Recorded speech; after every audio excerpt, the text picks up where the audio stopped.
Well, everyone, we thought we were never going to be talking about an iPhone 6 ever again, but that doesn't look like it's going to be completely the case. With something like the iPhone 6, this is a pretty outdated iPhone, but I want to demonstrate the capability behind this iPhone still, and why there can be still kind of a future with the iOS 12 devices, including the iPhone 6, iPhone 6 Plus, and even the iPhone 5S. Now, these iPhones had a specific feature within their software that I think came with iOS 10, which was add to home screen. What this allowed us to do was it allowed us to actually save certain web pages on Safari as a, home screen application. So we can go and open it up and it'll directly open it up to that specific web page. But you developers have actually been able to utilize this to not only give us certain applications and games, but also emulators, and more so Microsoft was actually able to go ahead and port over the complete, Fortnite game from, streaming from their servers to a little add to home screen application. Now, as of right now, the iPhone 6 does not support this natively. Like, you just can't play, it just doesn't work,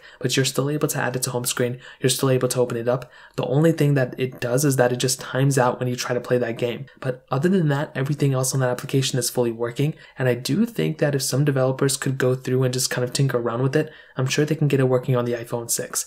Now, why is this great news for this device? Well, personally, this kind of opens the door up for developers to actually utilize and kind of make some of this older hardware somewhat newer. You don't really need to have the latest and greatest chipset. The A8 chip on the iPhone 6 is more than enough capable of opening up this game, and I've already demonstrated this game running perfectly fine on my iPhone 6s. So I say that to say, with older devices like these, being able to stream the game from your iPhone 6 or whatever, even an older device like an iPhone 5s, being able to stream this game from their servers onto these devices gives us the same type of performance as the other one, such as the latest device, but it's just in a streaming service. Now that's number one. Number two, because these iPhones didn't have the most amount of storage when they first came out, for example, for me, I can't even install half the applications on here because it's like a 16 gigabyte iPhone 6. I think they maxed out at 128 gigabytes, and that's like what the base models come with nowadays. So a big thing to keep in mind is when you're streaming these games, you don't have to have pretty much any storage. As long as you have a few megabytes,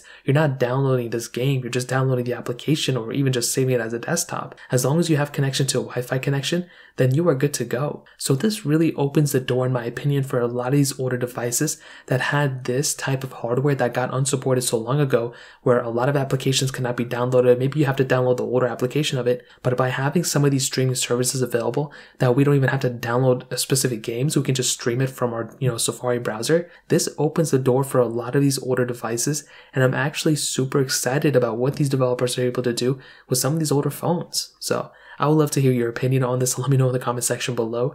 Hit the like button, that would mean so much, but definitely hit that subscribe button. More importantly than everything else, I love every single one of you guys. Hopefully I'll catch you guys in the next video. Peace out till then.